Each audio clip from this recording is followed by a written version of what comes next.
Hi, good afternoon, Nick, and anyone else who happens to be watching. So this is going to be a demonstration of how to solder a PL259 compression fit adapter to a coaxial cable, and in my case it's the Ultraflex 7 and associated PL259 adapter. Right, the purpose of this is basically to demonstrate the intermediate exam. I've already passed my foundation.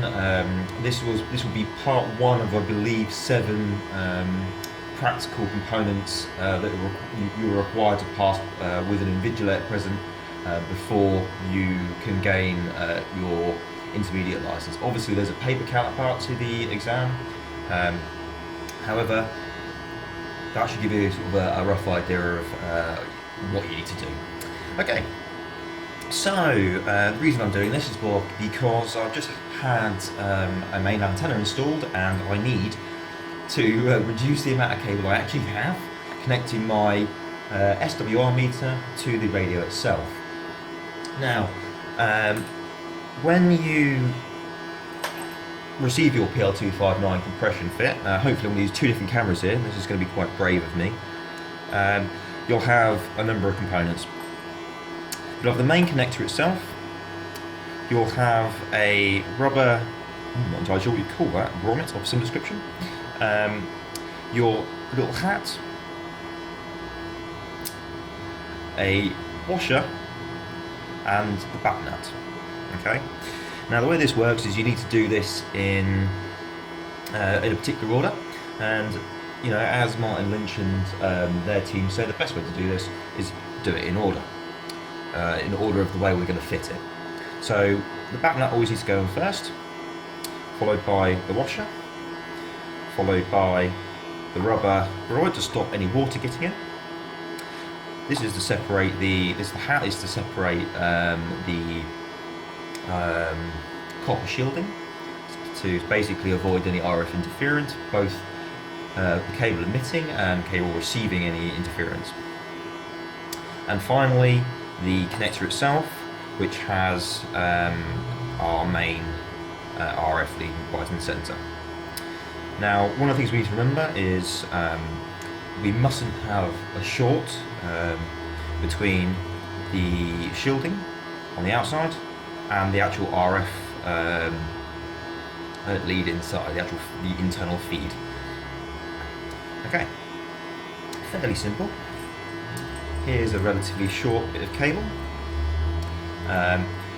What you might find interesting is I've just had to unsolder one of these fittings. So there's a little bit of internal goop in there, but luckily that shouldn't really, if anything that might be useful.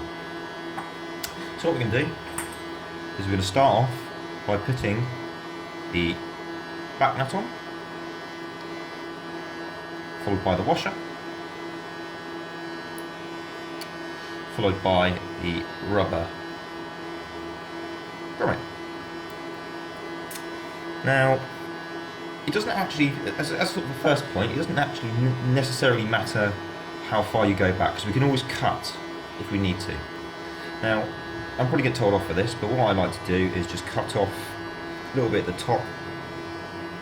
So what we want to do is basically remove a portion of the sheath, the plastic sheath.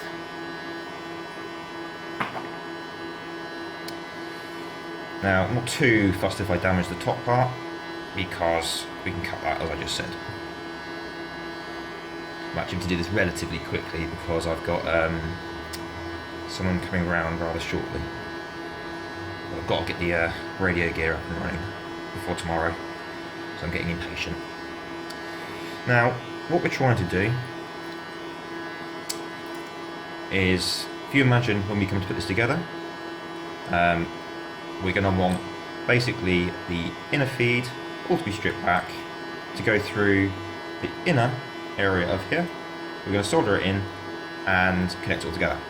So to do that, we need to basically measure fairly roughly, and in this case I've overdone it a little bit, that's not a big issue, to about there. Okay, nice and simple. Now what we want to do is make sure the sheath, the outer sheath, is cut fairly well. You want to do it, you know, relatively tidily. because we want the compression. Yeah, we basically want the compression caps. Not that there's going to be any water in my garage, but we want that to be nice. If anyone's asking, if you're wondering what the buzzing noise is, there's a server rack just above my head. Because my radio gear is now based in my garage, it's quite hard to. I don't really want to go into the living room and move everything again. I'm lazy like that. Okay, well that's not bad. It's not too. You have to be perfect on that, in my personal opinion. So that will go through. So what we want to do is get our hat and try. Oh, actually, I tell a lie. Missed a step. Getting a bit too keen because I'm in a hurry. That's why. Because we want to basically pull back the outer copper braid. Sorry if that's not focusing quite right. On the Ultraflex cable, there are two RF shieldings. There's the outer shielding, this copper braid, and then this inner shielding there. So what we do, let's not do that. So basically pull it back over. Ow, again. Do be careful. Been doing it, I think this about 5 times now because I'm in the middle of having to rewire all this gear. It's the first time I've actually managed to jab myself. Did make a bit of a hash of a PL259 earlier on, but that's an entirely different situation. Okay, so let's get that in focus again. So what's going to happen is we're going to put this over the outside of the external sheath, the internal shielding, but it's going to slip in between these two shielding. I believe the reason for us doing that is so you basically get a really good bond between the cap and the outer connector RF shielding. Now this is not always the easiest because if you've, especially with this cable, which I've done, what I will do, actually no I won't, I was going to cut it but I won't. I think we can probably get away with that. Oh. It's probably not great for your spine either.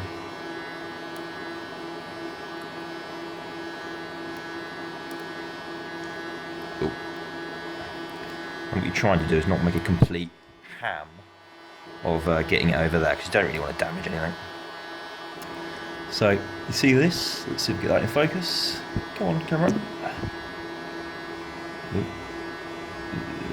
Sorry, I'm using a mobile phone. And that now slides in between there like a glove. Perfect. On the main camera. So what we want to do now is we want to remove the outer sheath. So we're going to be removing this piece here. Now, I'm just going to cut it off. Don't have to be too sort of worried. The objective is to basically just bring it right back to the T-hat itself. I'm completely guessing it's called a T-hat, I have actually no idea.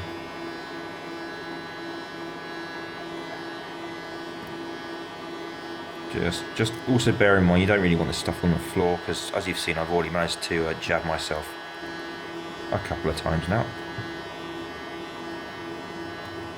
Yes. Unfortunately these wire cutters are not really that good at cutting this fine braiding. Hopefully you don't need to be too precise on the shield and the sheath because it's going to be covered in a moment by the rubber washer I showed you earlier on.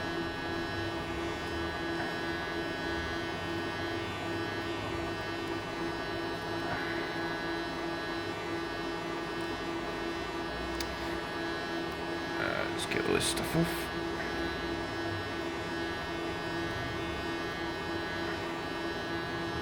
You want to try and be relatively neat because not that I'm doing a hugely great job here. I'll probably get told off for doing this. But what you don't want is little bits of wire because it's very fine braiding.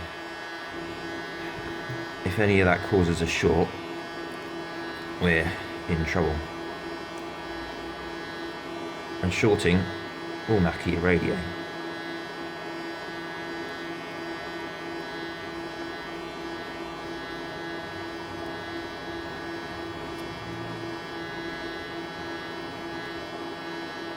Okay, just a little bit more there. Okay, so we have more or less a perfect cut, which is fantastic. Now what will happen is the next part is we're going to just basically bring this up and that will seal. It's not too urgent now, but it's just good to have a quick sort of see. Right. I don't recommend filming like this, by the way. It's not that comfortable. So in my case, I'm using a knife because I'm poor and I don't have proper tools. However, in your case, get a hobby knife or something, you know, craft knife of some description. But what we want to do is take that right back. So we want to try and get this as flush as possible. You'll notice that there's basically an inner plastic insulator to separate the outer RF shielding from the inner RF cable itself. The way I found this works quite well, and just be careful because you'll probably see I'm sawing this, which is not particularly that smart. Just be super duper careful because you don't want to damage the inner cable.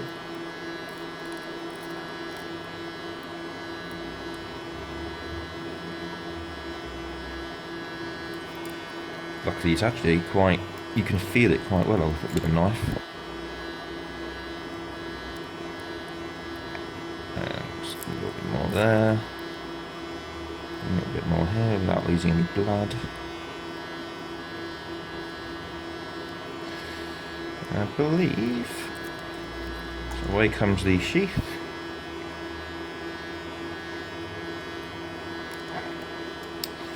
Just another note, you try not to get any of the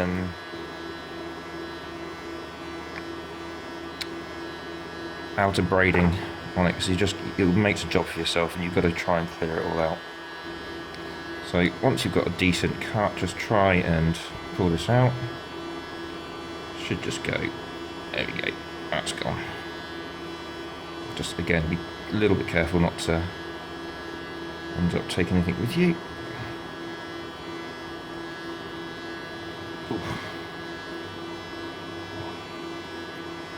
Ta-da! Just do any clean-up work that you need to do to make sure there is absolutely no opportunity for a short. And this is where the short will happen. If it happens anywhere, it happens there.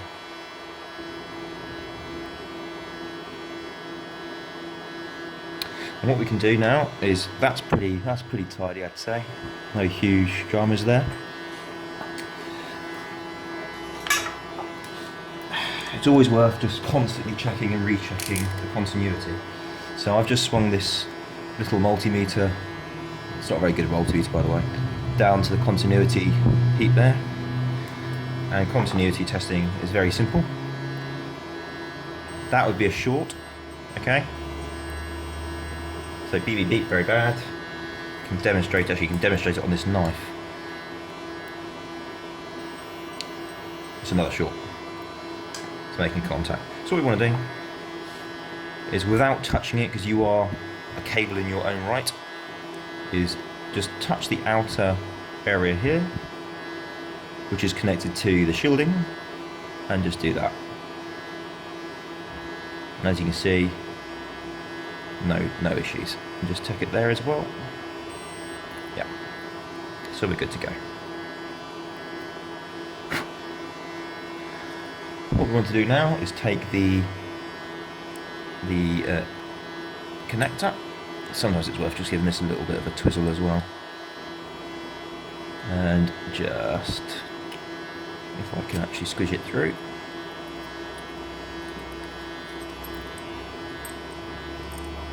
Let's bring this nice and tight. You can use a spanner and whatever else, but you know, it's not good. I don't have to worry about water compression here, but ideally you'd want to get like a ratchet and a spanner or something, just really get that nice and tight. That's not such a big deal. Right, remember how I said earlier on how the length of this cable is not a huge deal? We can take our heavy duty wire cutters and just give it a nice cut. You want to try and keep that relatively clean, just so obviously this is going to go into your radio or your antenna. Two very valuable pieces of equipment. Okay. Now, this is going to be interesting because I don't think this is going to focus. I'm going to come back down here. I'm going to use my third hand. Let's get rid of our multimeter. Don't need that anymore. Get my tools out of the way. Now, let's try and use the third hand to our advantage without completely hamming it up.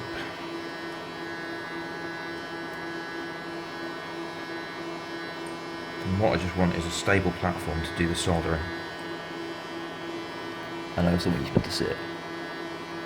I'll zoom in a little bit just to make sure that's okay. Oh, if it wants me to be able to zoom. Oh. There we go. Let's hope my phone doesn't fall on the floor. So currently my iron is set at 450 degrees, which is quite high, as you can imagine. I haven't tinned the internal copper. You can do that and it will improve the flow. You can also use flux or a flux pen. That will also remove any oxidization on the copper itself.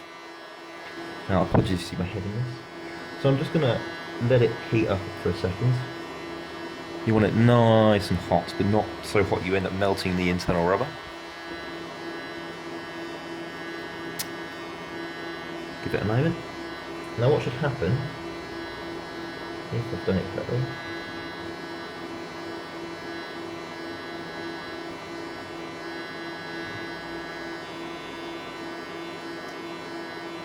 at this angle,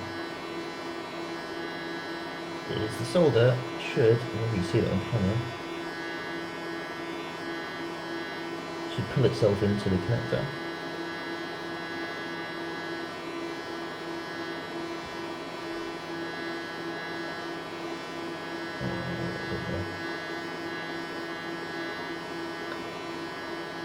Just want to be mindful you don't use too much, so you end up. You don't want to get solder on the sides or anywhere else, because otherwise you're just going to make a real job for yourself. Turn the iron off so you don't hurt yourself. Bear in mind that it's going to be very hot at the moment in time. So we zoom in a bit. So you've got a nice flowed connector. Let's get rid of this. Get rid of these. We're going to use our multimeter again on continuity, just to make sure we've not made any mistakes. Again on the outer body, not the inner body, and just there. And we just want to make sure there's no peeps. See, on the outside, on the inside. Perfect. So, that is two connectors, all wired up, and working. So, thank you very much. This is Mike 6 Lima Sierra Zulu, hopefully a 2EO fairly shortly. Nick, I hope that was useful to you yourself as well, and hopefully anyone else who's watching this in future. Thank you very much.